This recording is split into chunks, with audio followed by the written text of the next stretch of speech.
Bak tertampar, Aldila Jelita syok saat sang putri singgung soal rujuk dengan Indra Bekti. Pasangan Aldila Jelita dan presenter Indra Bekti memang memutuskan untuk bercerai.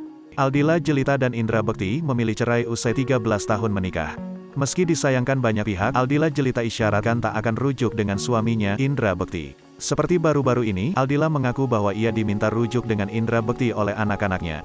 Bahkan perkataan sang anak sukses membuat Aldila Jelita bak tertampar. Diketahui dari pernikahan keduanya dianugerahi dua orang putri yang tengah beranjak remaja. Tak hanya meminta kedua orang tuanya untuk kembali rujuk, anak Indra Bekti seolah bersikap dewasa.